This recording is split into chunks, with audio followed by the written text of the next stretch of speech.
dipersembahkan oleh Assalamualaikum pemirsa TV 9 Nusantara. Bagaimana kabarnya hari ini? Semoga semuanya sehat dan baik-baik ya.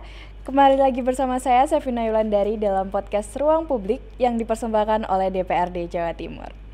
Pada segmen kali ini kita akan membahas topik yang sangat-sangat penting mengingat kita tinggal di provinsi yang dengan letak geografis yang cukup kompleks ya, sehingga menyebabkan kita sering menghadapi potensi bencana alam.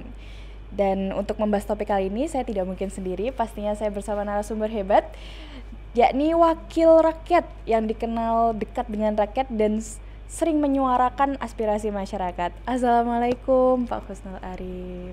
Waalaikumsalam Mbak Sevina. Alhamdulillah bisa hadir di TV 9 saya. Benar, alhamdulillah. Bagaimana kabarnya hari ini, Pak? Alhamdulillah sehat. Mbak Sehat Sevina ya? sehat? Alhamdulillah, Pak. Makanya di sini nih. Alhamdulillah. Harus sehat itu aman. Sehat dan bahagia. Betul. Oke.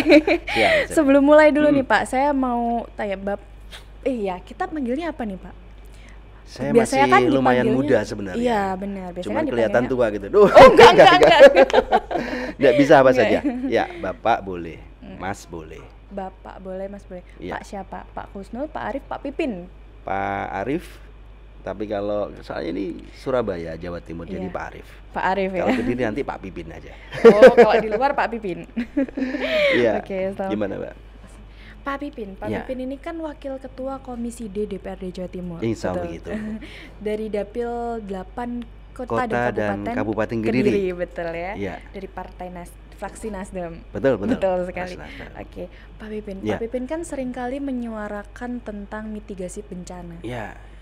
Kalau boleh tahu selama menyuarakan, selama berkeliling gitu ya, bagaimana sih Pak sebenarnya mitigasi bencana di daerah-daerah rawan bencana yang ada di Jawa Timur ini? Iya. Jadi mitigasi bencana sebuah keharusan, Mbak ya. Iya. Rananya memang dari teman-teman BPBD kalau kita bicara di kabupaten kota. Kalau rananya di nasional berarti ada BNPB, Badan Nasional Penanggulangan Bencana. Mitigasi yang sudah dilakukan oleh kota kabupaten harusnya sudah berjalan karena setiap kabupaten biasanya sudah membentuk satgas kebencanaan. Ada desa tangguh bencana juga kalau kita bicara breakdown sampai bawah yang sudah melakukan tindakan proaktif, preventif, bagaimana mengantisipasi, mencegah sampai begitu terjadinya bencana, dan terakhir di penanggulangannya. Prinsip rata-rata Pemkab maupun Pemkot itu sudah siap siaga. Tapi ketika bicara bencana, ini adalah force major. Force major, benar sih. Satuan ukurnya tidak kemudian bisa terukur pasti. Banjir yang mungkin biasa terjadi di bulan-bulan tertentu, hujan yang biasa kita prediksikan di bulan-bulan tertentu, bahkan Gun and Rose itu sudah memprediksikan bahwa hujan peaknya itu ada di bulan November. Sekarang nggak berlaku lagi November rain itu. Global warming Iya kan? ya. Karena sudah ada Januari, Februari tetap ada hujan. Nah, sehingga bicara force major ini meluas, Mbak. Ini yang kemudian upaya-upaya preventif, yang upaya-upaya pencegahan yang sudah dilakukan oleh pemerintah daerah, baik kota, kabupaten maupun provinsi ini akhirnya di luar kemampuan, kemudian terjadilah sebuah bencana. Maka upaya selanjutnya adalah bagaimana membuat atau membentuk sebuah tim, sebuah standar operasional prosedur menangani bencana. Tidak hanya pencegahan, penanganan sampai pemulihan. Ini yang harus kemudian terukur dan terstruktur. Diperhatikan gitu ya Pak ya. Betul, Mbak Sevina. Mitigasi bencana berarti Iya. mitigasi bencana itu bukan hanya soal tanggap darurat, Iya. tapi juga persiapan, perencanaan, Iya. dan sistemnya itu Iya, ya. pencegahan sampai penanggulangannya. Supaya dampak dan resikonya tidak terlalu besar gitu. Betul, Mbak Sevina. Betul Iya. ya, Pak. Pak Pipin, Iya. sebagai Pak Arif, mohon maaf, Iya. kebiasaan manggilnya di luar rakyat Jawa Timur Iya, kan iya, iya. kebiasaannya manggilnya Pak Pipin ya. Nggak apa-apa, aman. Iya. Sebagai Wakil Iya. Ketua Komisi di DPRD Jawa Timur, bagaimana Pak Arif ini melihat peran DPRD dalam kesiapsiagaan bencana itu sendiri, Pak? Ya, sesuai dengan fungsi kami, Mbak. Di sini ada pengawasan. ada juga kita bicara penganggaran maupun pembuatan perda. Tentunya Pemprov Jawa Timur ini sudah memiliki landasan hukum, payung hukum terkait dengan kebencanaan. Kalau boleh kami menyadur, ini ada beberapa juga yang sudah berjalan, baik dari Undang-Undang Republik Indonesia, Undang-Undang Nomor 24 Tahun 2027, ini membahas terkait dengan penyelenggaraan penanggulangan bencana. Kemudian ada Perda Provinsi Jawa Timur Nomor 3 Tahun 2010 tentang penanggulangan bencana di Provinsi Jawa Timur. Ada Pergub Provinsi Jawa Timur Nomor 53 Tahun 2023 tentang penyelenggaraan penanggulangan bencana. Kemudian ada Perda Provinsi Jawa Timur Nomor 21 Tahun 2019 tentang penanganan keadaan darurat bencana di Provinsi Jawa Timur. Ini kita bicara regulasi, bicara terkait dengan payung hukum atau undang-undang antisipasi dan penanggulangan bencana. Kemudian di luar itu ada kita bicara fungsi kami di penganggaran. Kami di Komisi D juga berkomunikasi intens dengan teman-teman dari Bina Marga yang menjadi mitra kami, bahwa Bina Marga ini kita bicara satuan jalan, satuan jembatan, itu menjadi tupoksi mereka. Kemudian Dinas Sumber Daya Air, bahwa sungai yang memang ranahnya BBWS, Balai Besar Wilayah Sungai, baik Berantas maupun Solo, meskipun itu ranahnya adalah dari Kementerian Pusat, tapi ada sinergitas dengan PU Sumber Daya Air Provinsi Jawa Timur. Nah, maka kami komunikasi apa tindakan-tindakan yang kemudian diperlukan, dan diskusi juga terkait dengan penganggaran maupun kemampuan fiskal kita. Dari sisi pengawasan, kami sering turun untuk datang di beberapa kabupaten kota.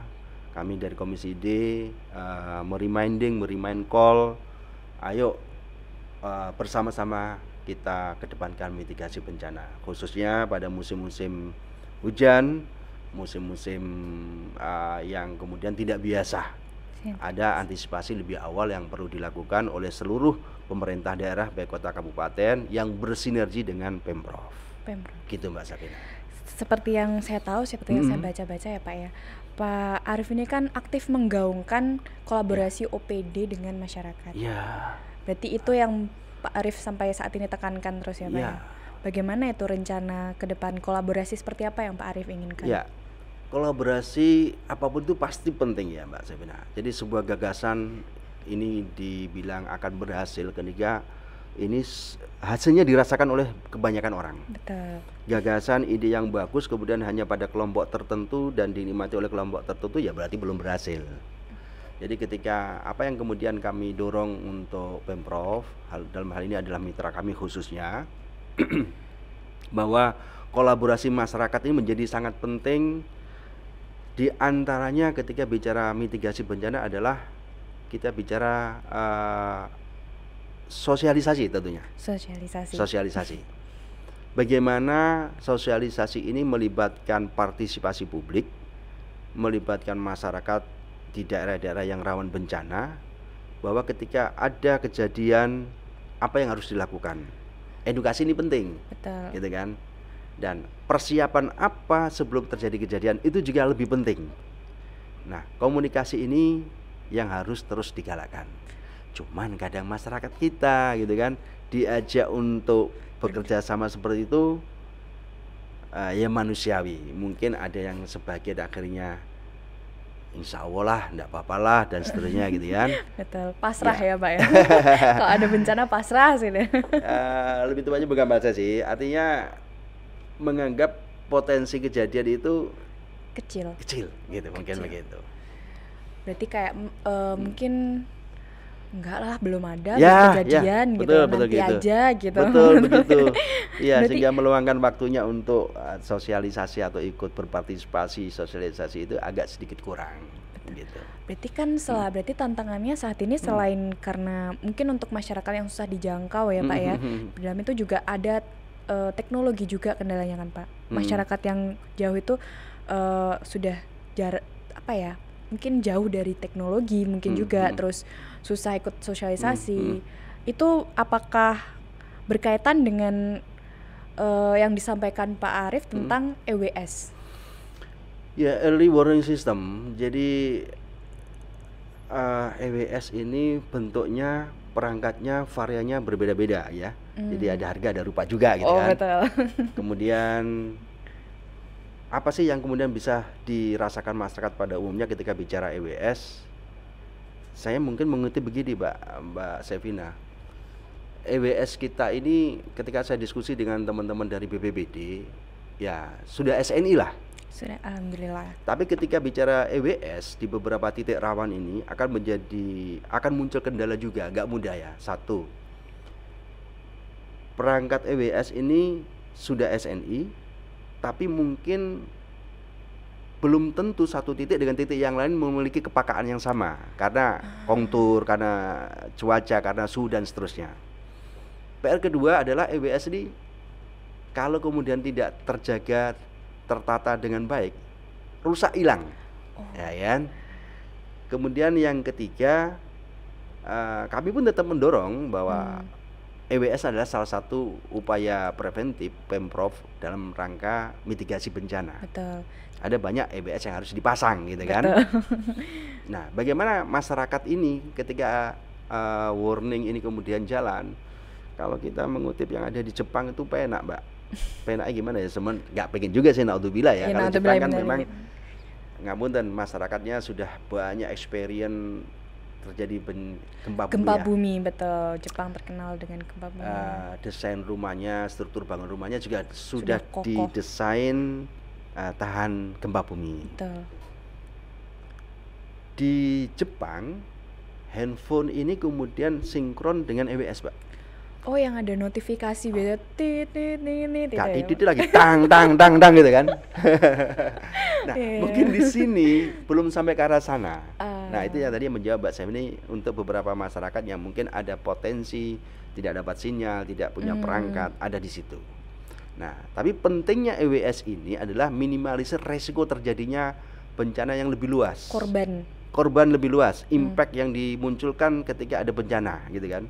Minimalisir risiko itu, dan itu apa ya, sesuatu yang vital menurut saya. Salah satu upaya sistematis ya Pak ini. Betul.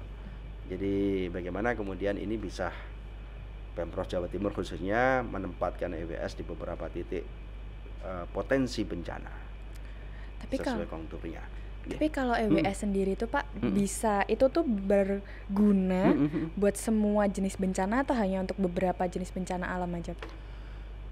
EWS ini harusnya semua ya, harusnya semua. Jadi mungkin tipe, model, manfaat, settingannya berbeda-beda, itu aja. Beda-beda. Mungkin begitu ya. Oh, ya. Nah, sehingga ketika sudah menempatkan EWS di titik rawan longsor misalkan. Ya, kemudian ada di titik rawan banjir misalkan. Ya, sama-sama EWS, mungkin variabelnya berbeda terkait dengan pemanfaatannya, tapi prinsip memiliki nilai manfaat dan tujuan yang sama. Gitu, Pak. Betul. Nah, kalau menurut Pak Arief sendiri selama menjabat, sudah berapa periode Pak menjabat di DPRD Jawa Timur? Baru sekali. Tolong didoakan supaya sehat terus, bisa tuntas sampai akhir. Semua gitu kan. Programnya tercapai. Amin. Gitu ya Pak ya. Nah, berarti selama menjabat ini ya Pak ya, selama satu periode, belum genap satu periode, belum genap satu tahun. Agustus nanti baru 1 tahun, masih muda. Apakah ada daerah yang ibaratnya ditandai merah lah sama pemerintah ini untuk wah ini daerah paling rawan bencana harus menjadi perhatian gitu? Iya. Pemprov saya yakin sudah melakukan itu. Demikian juga Pemkab. Dari 38 kota kabupaten sudah ada pemetaan mana yang rawan banjir, mana yang rawan longsor, gitu kan. Setidaknya begini, BNPB Jawa Timur ini sudah memetakan bahwa ada kabupaten kota yang rawan tanah longsor dengan status tinggi itu ada sekitar 31 kota kabupaten. Yang sedang ada 7 kota kabupaten. Kemudian ada pemetaan lagi untuk daerah rawan banjir. Itu ada 12 kota kabupaten kategori tinggi, kemudian ada 26 kota kabupaten kategori sedang.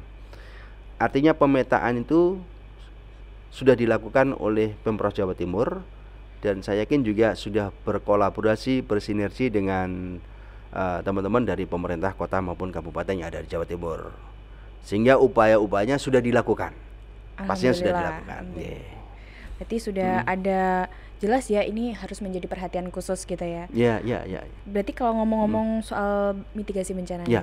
Pak Arif, selama pengalamannya gitu mungkin ada nggak sih pengalaman bencana alam yang itu membuat trauma Pak Arif sendiri gitu? Ini harus jangan sampai terulang, bener-bener jangan sampai terulang gitu. Ya, alhamdulillah kalau pengalaman secara langsung belum, dan semoga tidak pernah.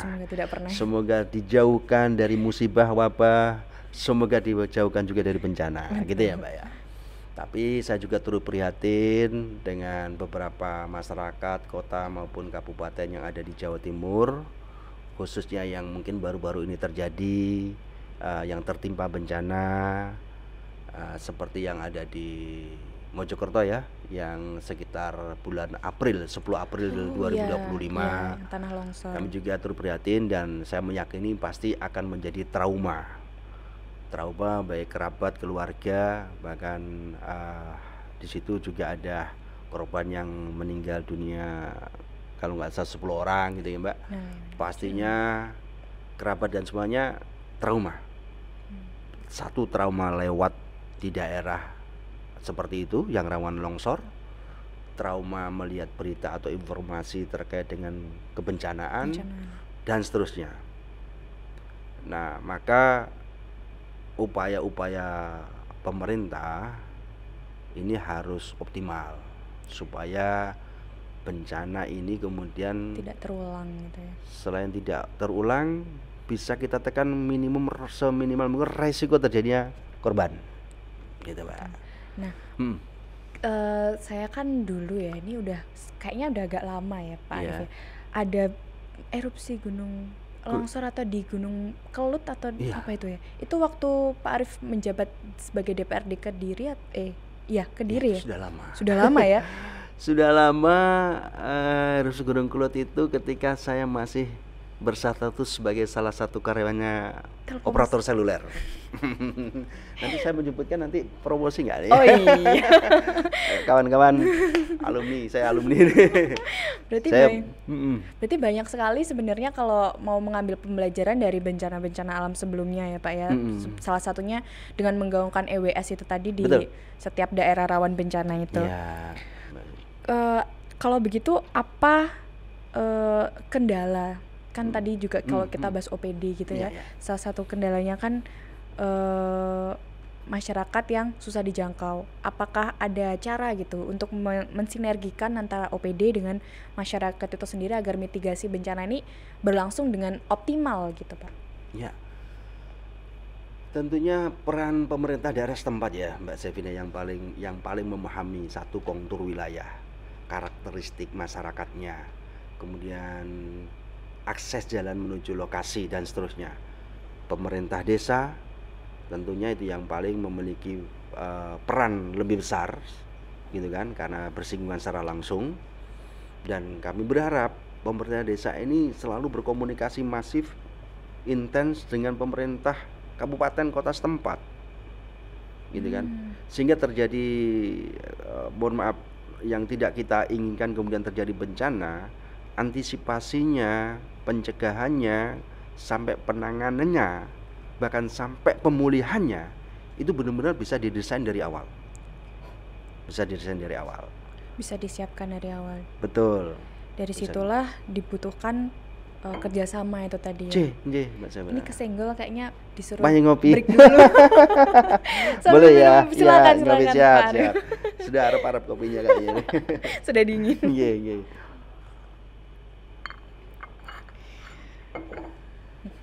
Iya. Nah, sinergi itu yang diperlukan. Komunikasi ya Pak, berarti yang penting. Ya, komunikasi, koordinasi penting. Ini banyak hal yang bisa tersolusikan dengan ngopi Mbak Sevina. Sebenarnya ya Pak. Makanya Pak Arif sering terjun langsung ke masyarakat gitu ya, sambil ngopi. Sambil ngopi nih akhirnya penuh inspirasi gitu kan. Harapannya nanti ada solusi. Betul. Tapi Kalau misalnya kita bicara soal kesadaran masyarakat selama melaksanakan sosialisasi di kalangan masyarakat, sebenarnya sejauh mana sih Pak kesadaran masyarakat itu soal seberapa pentingnya mitigasi bencana itu sendiri? Ya. Berapa persen kalau bisa di Sosialisasi yang dilakukan oleh pemerintah daerah, ini kita bicara juga ada payung hukum terkait dengan desa tanggap bencana. Saya pikir peran aktif masyarakat yang ada di Jawa Timur khususnya terkait dengan sosialisasi ini masih bagus lah Mbak, masih bagus dan bahkan saya yakin bisa ditingkatkan. sudah bagus dan semoga bisa meningkat Nggih. gitu ya Pak. Dan ini butuh kesadaran banyak pihak gitu kan untuk melakukan komunikasi dengan baik. Apa yang perlu dilakukan, apa yang perlu diantisipasi ketika terjadi sesuatu yang tidak diinginkan. Ya, memang masih tahap sosialisasi. Bicara sosialisasi, nanti ada bicara praktis dalam bentuk simulasi gitu kan. Kadang simulasi ini kan ya butuh anggaran fiskal juga gitu kan. Tapi ya ini sesuatu yang memang harus diupayakan. Berarti kalau dapat salah satu kendalanya juga salah satunya di anggaran gitu ya Pak ya? Ya, semua kegiatan itu salah satu penopang utama adalah anggaran. Sebuah program salah satu penopang utamanya adalah anggaran. Tapi ketika bicara antisipasi maupun mitigasi ini, Pemprov saya yakin, Pemkab saya yakin mengedepankan. Ini urusan nyawa. Betul. Urusan kemanusiaan. Jadi ketika terjadi bencana itu tidak menjadi kewajibannya pemerintah desa, kecamatan, kabupaten, provinsi, pusat, OPD, BPNPB, BPBD, kemudian Bina Marga. Ini menjadi tanggung jawab kita bersama. Lingkaran besar akhirnya ya, menjadi lingkaran besar. Semoga dengan adanya kolaborasi, sinergi dan dari lingkaran besar itu bisa menanggulangi dampak dan resiko yang besar juga gitu ya Pak ya. Betul Mbak Sabina. Tapi kan tadi Pak Arief juga sudah menyebutkan bahwa sudah banyak sekali regulasi dan dasar hukumnya sebenarnya ya Pak ya. Berarti sebenarnya kalau bahas soal mitigasi bencana ini sudah matang sebenarnya dari matang Mbak. Sudah matang, tinggal pelaksanaannya aja ya Pak ya. Betul, dan pelaksanaan ini menjadi sebuah penting dan tugas kami salah satunya adalah diantaranya adalah itu, melakukan fungsi pengawasan apakah sebuah penganggaran yang sudah dianggarkan sesuai penggunaannya, peruntukannya, pengawasan terhadap program atau kegiatan yang sudah digagas dan dituangkan dalam sebuah anggaran berjalan, kemudian pengawasan terhadap payung hukum yang sudah diketok ini apakah sudah dilakukan sesuai ranahnya mestinya gitu betul. Ya selama kan tadi Pak Arief juga menekankan bahwa pentingnya sosialisasi. Selama ini dari DPRD sendiri itu melakukan sosialisasinya bagaimana? Apakah hanya langsung terjun ke lapangan atau juga melalui media sosial atau bagaimana caranya mungkin supaya masyarakat bisa tahu gitu kalau bisa? Iya, saya masih belum genap 1 tahun. Tapi ada kegiatan yang kemudian dilakukan oleh teman-teman dewan ini, teman-teman DPRD provinsi, tidak hanya di Komisi D, tapi ada Komisi A, B, C, D memiliki hak yang sama. Kita bisa melakukan kegiatan berupa sosialisasi, lokakarya, seminar, sarasehan, dan kita bisa pilih materi. Materinya tentunya adalah materi yang saat ini dibutuhkan atau lagi menjadi news atau menjadi pembahasan. Biasanya ketika pada titik tertentu musim penghujan itu materi yang digagas teman-teman ya mengikuti adaptif ya. Betul. Ya mungkin salah satunya adalah terkait dengan mitigasi. Dan itu pernah saya juga bahas gitu kan di kesempatan melakukan sosialisasi maupun sarasehan bagaimana kita melakukan langkah-langkah preventif untuk melakukan pencegahan atau mitigasi bencana. Gitu, Mbak. Kalau begitu, apa 3 langkah konkret yang menurut Pak Arief sendiri harus dilakukan dari DPRD Jawa Timur untuk memperkuat mitigasi itu sendiri, mitigasi bencana itu sendiri? Untuk memperkuat mitigasi bencana, ada peran masyarakat pasti. Peran masyarakat. Pertama, peran masyarakat. Ya, peran masyarakat berarti kan ketika diajak untuk sosialisasi, ketika diundang untuk hadir melakukan simulasi, ya harus Harus datang, hadir. gitu kan. Betul, Harus betul. ada yang kemudian harus memahamkan juga dan memahami. Kemudian peran pemerintah daerah pasti kan, Betul. baik pemerintah kota, pemerintah kabupaten maupun pemerintah provinsi dalam bersinergi itu. OPD itu tadi ya. OPD tadi, khususnya OPD terkait, satu untuk melakukan sosialisasi, kemudian juga memastikan rule of the game-nya, perencanaan awal sampai akhirnya, pencegahan sampai pemulihannya, tidak hanya penanggulangannya, dan tentunya memastikan kemampuan menyiapkan anggaran lah, menyiapkan anggaran untuk memastikan semuanya ini berjalan dengan baik, gitu Mbak. Berarti kalau dirangkum peran masyarakat, OPD itu tadi, sinergi OPD, yang ketiga adalah anggaran. Ya. Itu peran penting sekali ya Pak ya, yang harus sangat diperhatikan.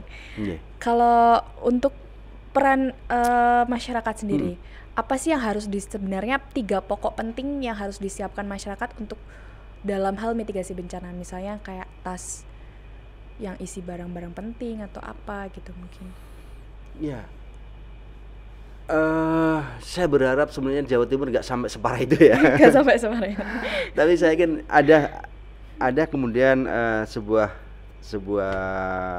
aturan atau sebuah saran baku apa yang perlu disiapkan oleh masyarakat ketika terjadi bencana. Ya apakah ngapunten, saya belum sampai detail ke arah sana, Mbak Sevina. Jadi yang saya ingat dulu ketika terjadi tsunami kemudian di Aceh itu kemudian banyak sekali informasi atau wawasan kemudian dibagi di media ya kan, termasuk televisi waktu itu paling banyak. Oh harusnya ketika terjadi bencana maka sudah ada tas yang isinya mencakup ABCDE gitu kan.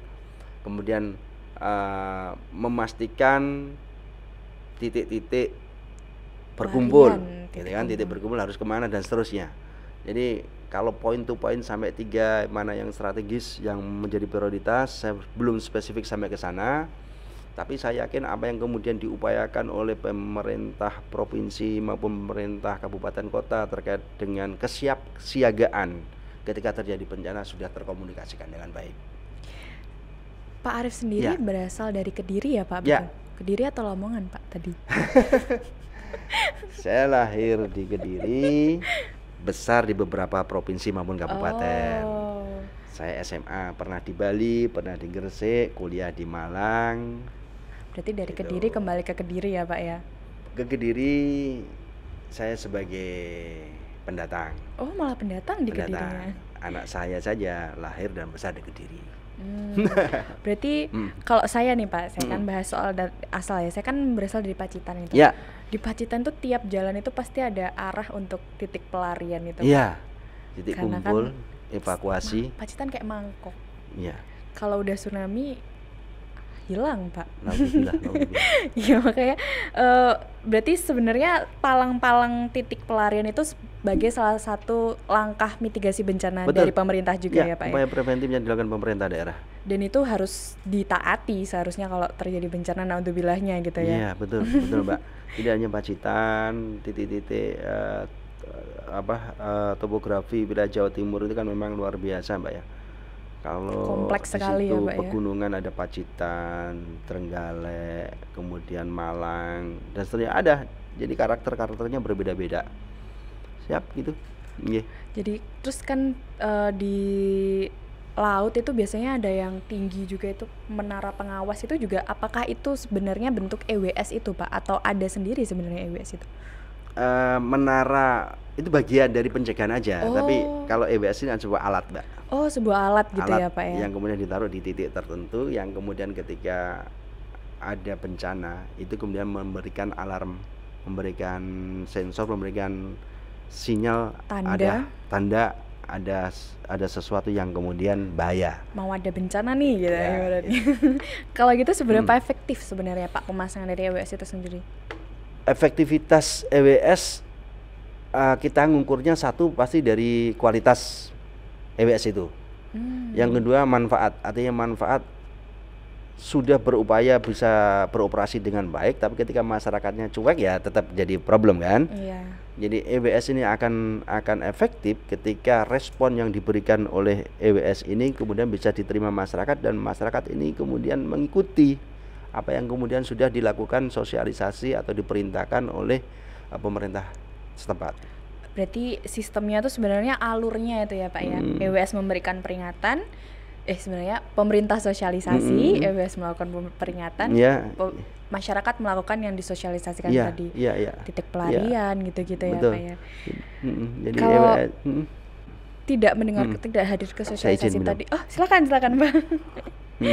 Tidak hadir ke sosialisasi, itulah problemnya itu ya Pak ya. Ya, itu mungkin di antara kendala aja yang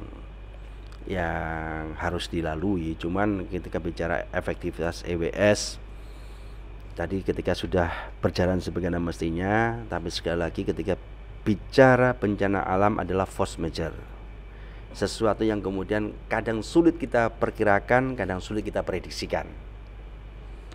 Tadi kalau saya mengingat pertanyaan Mbak Sevina yang pertama tadi terkait dengan fungsi EWS, apa yang terjadi di sana di Pacet tadi, Mojokerto, April 2025 yang lalu, ini kan apa, atau mitigasinya kira-kira kurang apa enggak sih kok sampai terjadi longsor sedemikian besar sehingga mengakibatkan korban meninggal gitu kan. Nah, di sana itu ternyata kan ada hutan rakyat Mbak ya, bahwa seingat saya kalau nggak salah 1 minggu sebelum kejadian, 5 hari sebelum kejadian, cek berkala itu sudah dilakukan. Sudah. Jadi di taman hutan rakyat itu sudah ada petugas yang kemudian ya? Betul, melakukan kontrol atau melakukan kegiatan rutinnya sudah. Nah, pada titik tertentu namanya pohon tumbang, hutan rakyat ini nggak boleh ditebang orang, Mbak. Jadi kalau rapuh ya rapuh sampai jatuh gitu ya. Oh iya. Jadi nggak boleh kemudian ini dalam rangka nggak boleh. Jadi contoh case bicara bencana yang ada di Mojokerto itu, salah satu indikasinya adalah ada pohon tumbang, kemudian menutup saluran, ini dibilang kali bukan kali, jadi karena kecil. Kayak got gitu ya Pak. Mungkin begitu ya, got. Sehingga air ini kemudian tertahan, kemudian muncul kejenuhan air di tanah itu basah gitu kan. Oh ya, tanahnya basah. Nah, itu terjadi longsor, Mbak Sevina. Nah, itu kan kemudian bagaimana mungkin EWS berfungsi secara maksimal, posisinya berbeda gitu kan. Jadi ketika bicara bencana ini kadang kan di luar nalar, di luar kendala, di luar kapasitas manusia berpikir, walaupun sudah berupaya mencegah. Ini force majeure itu aja. Mungkin itulah tadi pemikiran masyarakat kenapa nggak mau hadir sosialisasi juga ya Pak ya. Kayaknya mau gimana pun kalau bencana ya bencana aja. Aduh, gitu. Itu kendalanya ya Pak. Yang semoga nanti hilang itu hal-hal seperti itu. Tetap harus ngikuti itu. Benar Pak. Kalau untuk gempa sendiri itu Pak, untuk EWS-nya apa ada kayak minimal berapa satuan gempa? Deteksi terkait gempa, korelasinya dengan EWS secara langsung pasti ada. Fungsi EWS itu untuk mendeteksi ketika terjadi gempa, memberikan peringatan maksudnya terjadi gempa. Kalau kemudian ini berapa skala Richter yang didetek, mungkin ada alat-alat khusus yang dimiliki oleh BNPB lah Pak. Dimiliki oleh BPD mungkin bahkan. Berarti gitu kalau misalnya bahas gempa kan sebagaimana kita tahu kalau gempa itu tidak bisa ditebak ya Pak ya datangnya. Berarti EWS itu sebenarnya kalau dalam hal bencana alam gempa mungkin lebih ke peringatan kalau lagi ada gempa gitu ya, bukan peringatan awal. Bukan. Ya, sepertinya bukan. Ya, peringatan kalau bahwa sekarang ada gempa gitu. Iya, betul. Jadi ketika ada gempa, harapannya kan tindakan apa yang akan dilakukan oleh masyarakat bisa lebih awal gitu kan. Bisa lebih awal. Mumpung belum tinggi nih gitu ya, gempanya gitu betul. Ya. Kalau bahas soal longsor, di mana sih Pak daerah yang rawan longsor sebenarnya? Karena itu bahaya banget longsor itu Pak. Iya. Salah satu bencana alam yang cukup bahaya. Betul. Enak-enak jalan, tiba-tiba Ya, itulah apes. Nah, Ya, tadi yang saya sampaikan, jadi ada 12 kabupaten kota yang kategorinya tinggi terjadi bencana longsor yang ada di Jawa Timur ini. Jadi bahaya pasti Mbak, namanya bencana gitu kan. Tapi yang terpenting di sini adalah mitigasinya, kan begitu kan? oh iya betul. Mitigasinya. Supaya tidak terjadi bencana longsor yang kemudian memberikan efek luar biasa, upaya pencegahannya apa, kan begitu ya? Jadi karena tidak hanya melibatkan Bina Marga saja, melibatkan seperti yang di Mojokerto itu adalah perhutanan. Maka ketika kedua atau semua OPD yang terkait termasuk BPBD ini berkolaborasi, melakukan antisipasi, berkomunikasi, maka minimalisir resiko terjadinya bencana itu bisa diwujudkan. Nah, longsor sendiri memang parah, ya sama-sama parah ya Mbak, ketika Semua bencana dibandingkan dengan sama. banjir juga sama gitu kan. Tapi kalau longsor itu harusnya lebih mudah Sama. lebih mudah terbaca di awal, karena kita bicara kontur secara langsung, Kalau udah struktur musim hujan tanah secara hati-hati langsung, gitu nah ya. gitu kan. Ya gitu Mbak Sabina. Berarti tadi kan kita bahas dari tadi bahwa intinya salah satu intinya ya Pak ya, itu kan kalau masyarakat ini kurang aware dengan itu, lalu kurang dengan mitigasi bencana. Lalu apa sih cara dari Pak Arief sendiri atau mungkin dari pemerintah kota memastikan bahwa meskipun masyarakat ini tidak datang ke sosialisasi atau apa, tapi dia tetap waspada terhadap adanya bencana itu sendiri? Ya kalau tidak terlalu aware masyarakat ini, ya nggak juga gitu kan ya. Kemudian upaya-upaya preventif yang mungkin dilakukan oleh OPD atau pemerintah provinsi, selain sosialisasi secara langsung pada daerah-daerah yang titik rawan bencana, ada beberapa kegiatan lah Mbak, termasuk komunikasi melalui media sosial. Kemudian ada beberapa kegiatan yang berkolaborasi dengan pihak swasta atau lembaga-lembaga peduli lingkungan. Kemudian ada beberapa kegiatan yang mungkin sudah dilakukan oleh beberapa lembaga tertentu, khususnya pencinta lingkungan dan alam ini. Upaya preventif melindungi, melestarikan alam. Nah, ini menjadi cikal bakal kesadaran masyarakat untuk peduli. Nah, ketika itu bisa kami dorong dan berjalan dengan baik, harapannya antisipasi terjadinya bencana ini juga bisa kita wujudkan gitu Mbak Sabina. Banyak sekali ya Pak yang kita bahas hari ini ya. Ya. Kalau begitu terakhir nih Pak, Ya. apa pesan yang ingin Pak Arief sampaikan kepada masyarakat, terutama generasi muda, tentang peran yang kita butuhkan bersama untuk menanggulangi bencana alam itu sendiri? Ya. Terima kasih Mbak Sabina untuk adik-adik Gen Z, Gen Alpha gitu kan ya. Utama dan terutama adalah cintailah lingkungan dengan cara merawat dan melestarikan alam di sekitar adik-adik, karena itu adalah sebuah tindakan upaya pencegahan, kemudian tindakan upaya bagaimana nanti alam lingkungan kita ini bisa dinikmati juga khasanah dan kekayaan alaminya ke generasi-generasi berikutnya. Kemudian gunakan media sosial yang bijak. Di antaranya adalah bagaimana mengkomunikasikan upaya pencegahan ini melalui konten-konten yang produktif di media sosial, kegiatan-kegiatan yang positif di media sosial. Jadikanlah Jawa Timur menjadi Jawa Timur yang hebat, Jawa Timur yang menjadi gerbang baru Nusantara. Keren sekali Pak pesannya. Semoga pesannya tersampaikan ke seluruh masyarakat Amin, Jawa Timur ya amin, Pak ya. amin Mbak. Nah, itu dia pemirsa TV9 Nusantara, pembahasan kali ini cukup dalam dan semoga ini pembahasan informatif bagi semua pemirsa TV9 Nusantara. Terima kasih Pak Arief atas Sama-sama Mbak sudah Sabina. meluangkan waktunya yang repot.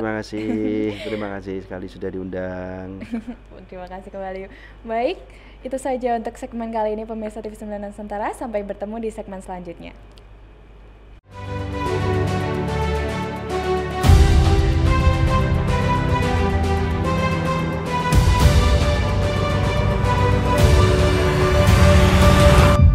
Acara ini dipersembahkan oleh